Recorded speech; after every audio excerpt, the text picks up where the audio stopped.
ప్రాంతాలు కులాలు మధ్య విద్వేషాలు సృష్టించి రాష్ట్ర అభివృద్ధికి అడుగడుగున అడ్డుకుంటున్న వైఎస్ఆర్సీపీ ప్రభుత్వాన్ని ఇంటికి పంపించి సరిగ్గా 2 సంవత్సరాలు పూర్తయింది. రాక్షస పాలన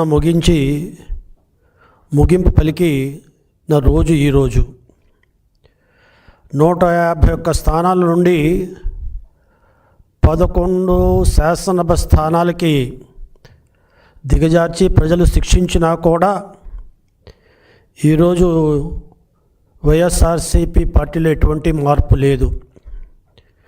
పాత ధోరణినే వాళ్ళు అనుసరిస్తున్నారు. అధికారం కోల్పోయిన నాటి నుండి నేటి వరకు కుట్రలు విద్వేషాలు చేస్తూ గొడ్డలి రాజకీయాలను ప్రోత్సహిస్తున్నారు. ఈరోజు కడప పట్టణం అంటే మత సామరస్యానికి మారుపేరు. వైఎస్ జగన్మోహన్ రెడ్డి గారి సొంత జిల్లా. అటువంటి సొంత జిల్లా కడప పట్టణం దేవుడు గడపగా అమీర్ పీర్ దర్గా ఉన్న పవిత్ర ప్రాంతంగా, అదే రకంగా ప్రపంచ ప్రసిద్ధి చెందిన పురాతన చర్చ్ ఉన్న ప్రాంతంగా, 3 మత విశ్వాసాలకు గుర్తుగా నాందిగా ఉన్న కడప పట్టణం హిందూ ముస్లిం క్రైస్తవులు సోదరభావంతో కలిసిమెలిసి జీవిస్తున్నారు. ఇటువంటి పవిత్ర భావం కలిగిన కడప పట్టణంలో రాజకీయ ప్రయోజనాల కోసం ఈరోజు మత ఘర్షణలు సృష్టిస్తుంది ఎవరు అనేది ఈ సందర్భంగా మనం గుర్తు తెచ్చుకోవాల్సిన అవసరం ఉంది, గమనించవలసిన అవసరం ఉంది.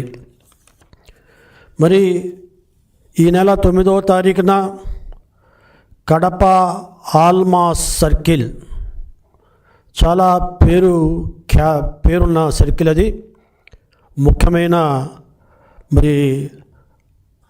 4 రోడ్ల కూడిక సెంటర్ అది. అటువంటి సెంటర్లో ఈరోజు మత ఘర్షణలు జరగటం దురదృష్టకరం. ఆల్మాస్ సర్కిల్ పేరుని మార్చాలనే ఒక నెపంతో అక్కడ మతాల మధ్య చిచ్చు పెట్టడం బాధాకరం.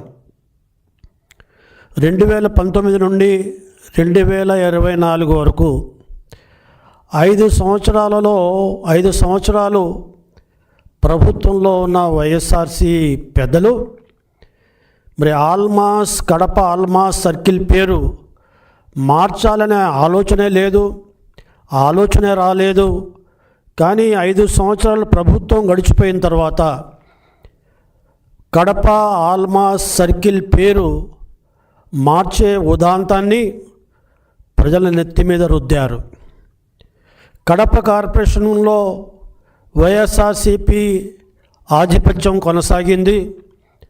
మెజారిటీ కార్పొరేటర్లు వాళ్ళు ఉన్నారు, మేయర్ వాళ్ళు ఉన్నారు, డిప్యూటీ మేయర్ వాళ్ళు ఉన్నారు. అటువంటి తరుణంలో 5 సంవత్సరాలు గమ్మునున్నారు, ఏమాత్రం మాట్లాడలేదు. వాళ్ళ ప్రభుత్వం ఉన్నప్పుడు కూడా వీళ్ళు 3 సంవత్సరాలు కార్పొరేషన్ అధికారంలో ఉన్నారు. ఈరోజు తెలుగుదేశం ప్రభుత్వం వచ్చిన తర్వాత 2 సంవత్సరాలుగా కార్పొరేషన్ అధికారంలో వాళ్ళే వీళ్ళే. 5 సంవత్సరాలు పూర్తి కావస్తున్న తరుణంలో, వారి పదవీ కాలం ముగిస్తున్న తరుణంలో వారికి కడప ఆల్మాస్ సర్కిల్ పేరు మార్చాలని, దానిని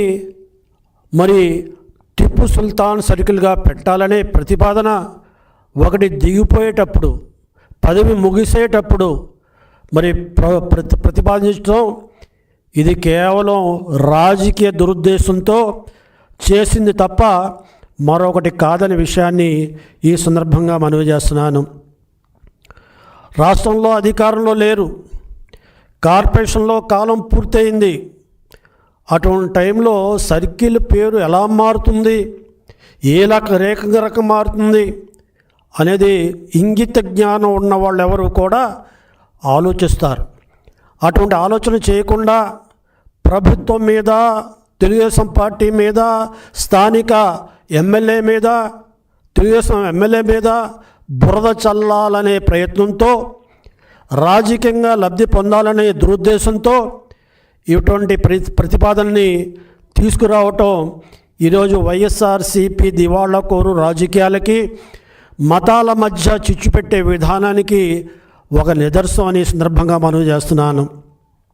ఈరోజు మరి ముఖ్యంగా ఏదైతే అక్కడ పేరు మార్చాలని ప్రతిపాదన వచ్చిందో, వేరే వర్గం వారు కూడా ఆ పేరు కాదు, ఈ పేరు పెట్టండి అని వచ్చారు. ఆ రకంగా రెండు వర్గాల మధ్య విద్వేషం వచ్చింది, మాట పెరిగింది, అధికారులు సముదాయించారు, పోలీసుల మధ్యలో ఉన్నారు, ఇరు వర్గాలను శాంతింపజేయడానికి ప్రయత్నం చేశారు.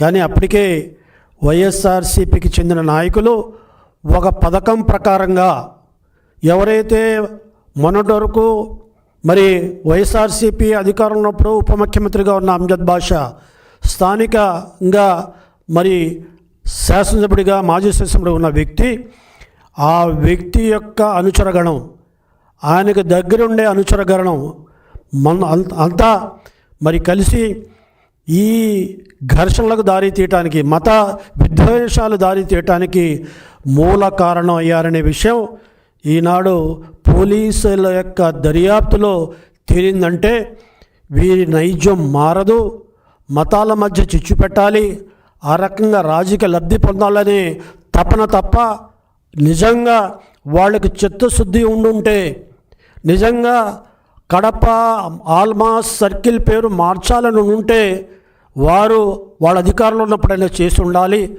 లేకపోతే ఈనాడు స్థానిక సంస్థల ఎన్నికలు రాబోతున్నాయి, మున్సిపల్ ఎన్నికలు రాబోతున్నాయి. నువ్వు ఎన్నికల మేనిఫెస్టోలో పెట్టి ఆ రకంగా ఎన్నికల్లో పోయి ఆ రకంగా మద్దతు కూడగట్టాలి తప్ప ఈ రకంగా దొడ్డిదారిలో పోయి ప్రజల్ని రెచ్చగొట్టి, అమాయకులను రెచ్చగొట్టి ఈనాడు రోడ్డు మీద తీసుకొచ్చి అసంఖ్యాకంగా ఎక్కువ జనాల్ని రోడ్డు మీద తెచ్చి రెండు వర్గాల మధ్య చిచ్చు పెట్టే ప్రయత్నం ఇది సరైనది కాదు, ఇది హర్షించదగ్గది కాదు. ఇది కేవలం రాజకీయ లబ్ధి కోసం రాబోయే రోజుల్లో ఒక వర్గం యొక్క మద్దతుని వైఎస్ఆర్సీపీ స్థానిక సంస్థలు, మున్సిపల్ ఎన్నికల్లో రాబట్టడం కోసం ఈ రకమైన దుశ్చర్యకి పాల్పడిందనేది ఈనాడు నిరూపితం అవుతుందనే విషయాన్ని ఈ సందర్భంగా మనం చేస్తున్నాం.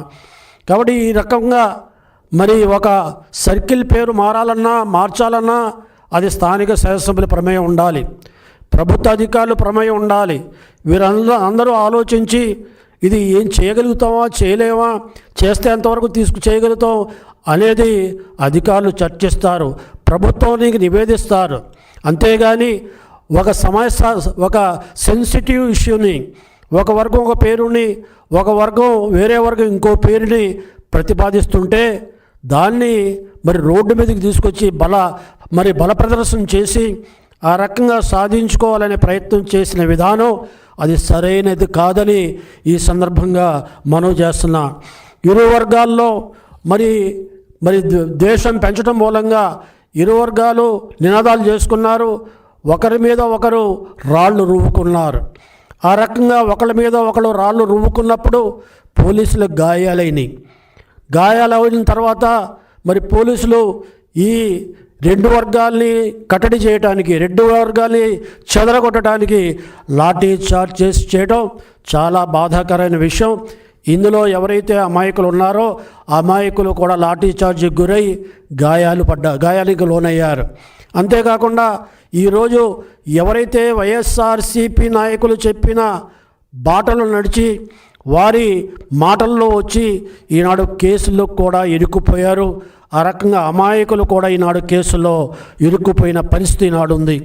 కాబట్టి ఈనాడు ఏదైతే దుర్ఘటన 9వ తారీఖున జరిగిన దుర్ఘటన ఏదైతే ఉందో దానికి పూర్తి బాధ్యత వైఎస్ఆర్సీపీ స్థానిక నాయకులు వహించవలసిన అవసరం ఉంది.